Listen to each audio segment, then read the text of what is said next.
अब ना जितनी भी कंपनी है, चाहे वो बड़ी कंपनी हो चाहे वो छोटी कंपनी हो, डीएसए को सब इंपॉर्टेंस देंगे। एंड जो उसके स्टैंडर्ड क्वेश्चन होते हैं ना, जैसे एक पेलिंड्रोम होता है या फिर एक टावर ऑफ हेनॉय होता है, इस टाइप के जो बेसिक क्वेश्चन होते हैं ये तुमसे इंटरव्यू में कोई भी कभी भी पूछ सकता है, बस ये चेक करने के लिए कि तुमने डीएसए अच्छे से किया है कि नहीं।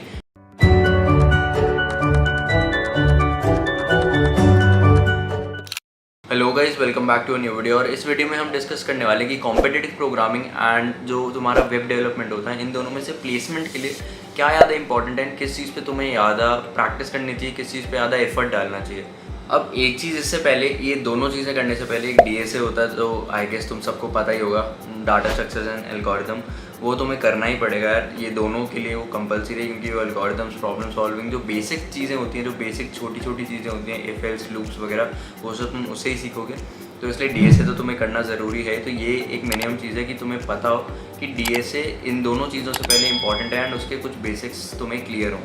अब ना जितनी भी कंपनी है, चाहे वो बड़ी कंपनी हो चाहे वो छोटी कंपनी हो, डीएसए को सब इंपॉर्टेंस देंगे। एंड जो उसके स्टैंडर्ड क्वेश्चन होते हैं ना, जैसे एक पेलिंड्रोम होता है या फिर एक टावर ऑफ हेनॉय होता है, इस टाइप के जो बेसिक क्वेश्चन होते हैं ये तुमसे इंटरव्यू में कोई भी कभी भी पूछ सकता है, बस ये चेक करने के लिए कि तुमने डीएसए अच्छे से किया है कि नहीं। एंड तुम्हें जो बेसिक चीज़ें होती हैं, जो मतलब कॉम्पिटिटिव प्रोग्रामिंग में भी लगेंगी एंड जो वेब डेवलपमेंट, ऐप डेवलपमेंट, इन सब में भी यूज़ होंगी, ये सब तुम्हें पता है या नहीं।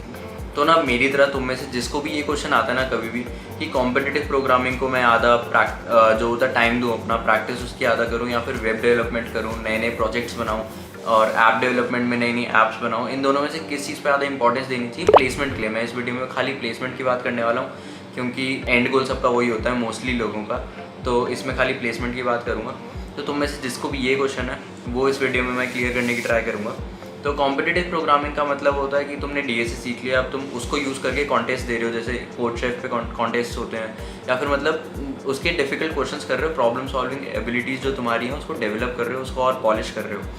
एंड जो तुम्हारा वेब डेवलपमेंट, ऐप डेवलपमेंट या फिर सॉफ्टवेयर डेवलपमेंट होता है, उसमें वो यार तुम किसी भी साइट पे जाते हो, तुम एक फ्रंट एंड देखते हो, कोई बटन को क्लिक करते हो, तो वो बटन को कुछ एक्शन करता है जो बैक एंड में हो रहे होते हैं। तो वो बैक एंड कौन डेवलप करता है, फ्रंट एंड कौन डेवलप करता है। एंड ऐप डेवलपमेंट में भी सेम ही होता है, एंड्रॉइड स्टूडियो होता है एंड फ्लटर होता है, ऐसे काफ़ी सारी टेक्नोलॉजीज़ हैं जो तुम यूज़ करके ऐप्स बना सकते हो। तो इसलिए वेब डेवलपमेंट, ऐप डेवलपमेंट ये काफ़ी बड़ी फील्ड है और इसमें भी तुम कर सकते हो। एंड तुम्हें मोस्टली, तुम किसी भी कंपनी में जाओगे तो मोस्टली तुम्हें सॉफ्टवेयर डेवलपमेंट पे ही काम करना पड़ेगा। कॉम्पिटिटिव प्रोग्रामिंग खाली उसके लिए होती है कि तुम अपनी जो होती है ना प्रॉब्लम सॉल्विंग स्किल्स हैं उसको अच्छे से डेवलप कर लो। तो यार आगे बढ़ने से पहले, अगर तुम्हें जो प्लेसमेंट वाला पूरा प्रोसेस होता है, इसकी पूरी तैयारी होती है, बहुत ज़्यादा कॉम्प्लिकेटेड लग रही है, बहुत ज़्यादा इंटिमिडेटिंग लग रही है एंड ऐसा लग रहा है कि कोई भी स्ट्रक्चर्ड वे या स्ट्रक्चर्ड पाथ तुम्हें नहीं मिल रहा है, कोई अच्छी गाइडेंस तुम्हें नहीं मिल रही है, सो मैं सीरियसली रिकमेंड करूँगा कि you should check out Newton school,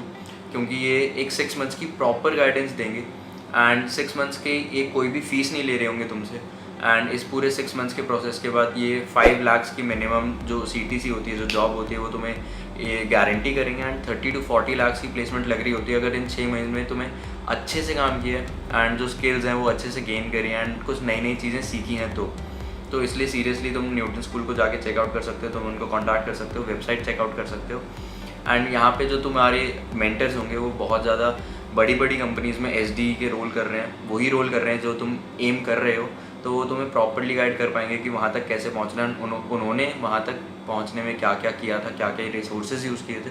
तो ये तुम्हें बहुत अच्छे से हेल्प कर सकता है। अब मेरे केस में मैं अपना तुम्हारा एक्सपीरियंस बता सकता हूँ कि कॉम्पिटिटिव प्रोग्रामिंग से ना तुम सीखोगे प्रॉब्लम सॉल्विंग, कि जैसे कोई भी कॉम्प्लेक्स प्रॉब्लम है या फिर कोई भी एक बड़ी प्रॉब्लम है जिसको अगर तुम खुद करने बैठोगे या फिर कोई भी एक इंसान करने बैठेगा तो उसमें बहुत ज़्यादा टाइम लगेगा या फिर बहुत ज़्यादा कॉम्प्लिकेटेड होगा, या काफ़ी सारे केसेस को तुम्हें एक साथ देख के उसका सोल्यूशन निकालना पड़ेगा, जिसमें शायद तुम 1-2 केस मिस कर दो एंड उससे तुम्हारी पूरी प्रॉब्लम गलत हो जाए। तो तुम ये जो कॉम्प्लेक्स प्रॉब्लम सॉल्विंग स्किल्स है ये सब तुम कॉम्पिटिटिव प्रोग्रामिंग से सीखोगे एंड इसको कैसे अप्रोच करना है, इसके जो बेसिक्स होते हैं वो तुम डीएसए से सीखोगे। एंड जो तुम्हारी डेवलपमेंट साइड होती है, सॉफ्टवेयर डेवलपमेंट होती है, फ्रंट एंड बैक एंड जितनी भी है, वेब डेवलपमेंट, ऐप डेवलपमेंट, इस सब से तुम्हें इस पूरे प्रोसेस में इंटरेस्ट आना चालू होगा। क्योंकि तुमने भी अगर कभी भी कोई भी साइट बनाने की कोशिश करी है, कोई भी प्रोजेक्ट बनाने की कोशिश करी है, तो तुम्हें जब चेंजेस दिखने चालू होते हैं ना, कि तुमने कोई कलर दिया एंड उस टेक्स्ट का कलर हो गया वो, या फिर तुमने कोई भी ट्रांजिशन डाला एंड जब भी तुमने वो बटन क्लिक किया उस पर वो ट्रांजिशन शो हो रहा है, या फिर तुमने एक बटन क्लिक किया एंड वो नए पेज पे जा रहा है, वो पेज भी तुमने ही बिल्ड किया है, तो ये सब चीज़ें जब तुम्हें होती हुई दिखाई दे रही होंगी तो उससे तुम्हें काफ़ी ज़्यादा इंटरेस्ट आएगा उस चीज़ में, एंड काफ़ी ज़्यादा ऐसा लगेगा कि हाँ कुछ हो रहा है, मेरे को दिख रहा है। क्योंकि प्रॉब्लम सॉल्विंग में क्या है, तुमने कोड लिखा, आंसर आ गया और इसमें ऐसे कुछ बिल्ड नहीं हो रहा होता।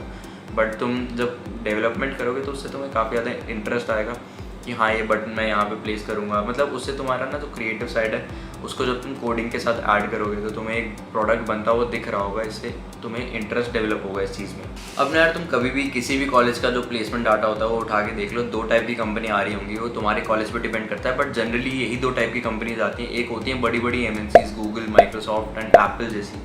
और एक होते हैं स्टार्टअप्स जो अभी रिसेंटली 1-2 पिछले सालों में थोड़े बहुत फेमस हुए हैं या फिर उन्होंने नई नई कोई फंडिंग उठाई है। तो जो बड़ी बड़ी कंपनीज होती है ना, जैसे जो भी MNCs हैं, तुम्हारा माइक्रोसॉफ्ट हो गया, गूगल हो गया एंड ऊबर, इस टाइप की जो कंपनीज होती हैं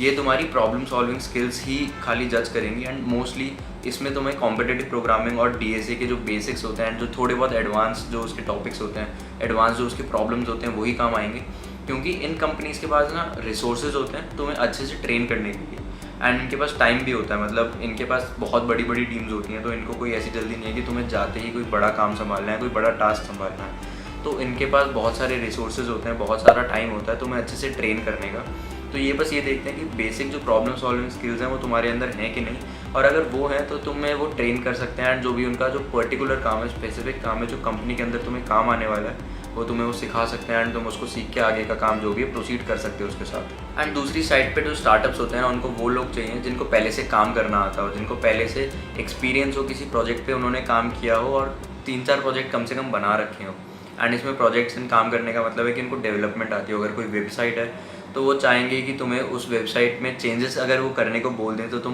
पहले दूसरे हफ्ते में ही वो चेंजेस कर पा रहे हो, या फिर उसमें तुम्हें वेबसाइट में कोई नया पेज ऐड करना है तो तुम वो पेज ऐड कर पा रहे हो। जैसे मैंने अभी रिसेंटली एक कोई स्टार्टअप के लिए इंटरव्यू दिया था, एंड उन्होंने मुझसे बोला था कि उनकी एक ई-कॉमर्स टाइप ऑफ वेबसाइट थी, तो उसमें उनको एक नया पेज ऐड करना था, एक नई कैटेगरी ऑफ प्रोडक्ट के लिए पेज ऐड करना था। तो जो भी स्टार्टअप्स हैं उनके पास इतने रिसोर्सेज नहीं है, इतना टाइम नहीं है कि वो तुम्हें ट्रेन करें एंड उस ट्रेनिंग के तुम्हें पैसे भी दें। तो वो एक्सपेक्ट करेंगे कि तुम्हें पहले से प्रोडक्ट्स बनाने आते हैं, तुम्हें पहले से प्रोजेक्ट्स किए हुए हैं, एंड तुम्हें इस चीज़ में एक्सपीरियंस है, मतलब डेवलपमेंट में एक्सपीरियंस है। कोई ऐप है तो उनको ये तुमसे उम्मीद होगी कि तुम्हें ऐप वगैरह बनानी आती है पहले से। तो अगर तुम स्टार्टअप्स एम कर रहे हो तो आई गेस तुम्हें जो भी डेवलपमेंट साइड थोड़ा बहुत ज़्यादा ध्यान देना पड़ेगा, 3-4 अच्छे थोड़े बहुत रिस्पेक्टेबल प्रोजेक्ट्स बनाने पड़ेंगे। खाली एक कोई पहली नॉर्मल सी फ्रंट एंड वेबसाइट से शायद तुम्हें उतनी नॉलेज ना मिले, थोड़ा बहुत रिएक्ट, मर्न स्टैक सीखना पड़ेगा तुम्हें। एंड जो तुम्हारी वो होती है MNCs अगर तुम फोकस कर रहे हो तो उसके लिए तुम DSA एंड कॉम्पिटिटिव प्रोग्रामिंग पे भी रिलाई कर सकते हो, एंड खाली उससे भी तुम्हारी सिलेक्शन हो जाएगी। वो उतने प्रोजेक्ट्स नहीं देखेंगे। लेकिन अगर अच्छी कंपनी होती है ना, अगर तुम्हारे पास 1-2 प्रोजेक्ट हैं तो काफ़ी बार ऐसा होता है कि इंटरव्यू जो हो रहे होते हैं उसमें वो खाली प्रोजेक्ट की इन्फॉर्मेशन पूछ लेते हैं कि तुमने कौन सी टेक्नोलॉजीज इसमें यूज़ करी है। तो कॉम्पिटिटिव प्रोग्रामिंग उतनी यूज़ नहीं होती है, हो सकता है 1-2 क्वेश्चन वो पूछ लें, लेकिन पूरा उस बेस पे काम नहीं आएगा। तो कॉम्पिटिटिव प्रोग्रामिंग तुम्हारी खाली कोडिंग टेस्ट निकालने में काम आएगी, एंड उसके आगे तुम्हारे प्रोजेक्ट से ही काम हो जाएगा। सो आई एम होपिंग कि इस वीडियो से तुम्हें थोड़ा बहुत कॉन्सेप्ट क्लियर हुआ होगा कि तुम्हें किस चीज़ को लेके आगे बढ़ना है। एंड अगर तुम यार फर्स्ट ईयर में हो, अभी स्टार्ट ही किया तुमने कॉलेज, सेकंड ईयर में हो, फर्स्ट ईयर में हो, तो मैं रिकमेंड करूँगा कि तुम दोनों ही चीज़ें कर लो, क्योंकि दोनों ही चीज़ ट्राई आउट करके देखो स्टार्टिंग में, एंड दोनों में थोड़ा बहुत एक्सपीरियंस गेन कर लो। ये वीडियो उन लोगों के लिए थी जो अपने फाइनल ईयर में हैं, जिनके खाली 5-6 महीने बचे हैं प्लेसमेंट के लिए, एंड दोनों चीज़ें ट्राई आउट नहीं कर सकते, क्योंकि ट्राई आउट करोगे तो किसी में भी तुम उतना अच्छे से नहीं प्रिपेयर कर पाओगे।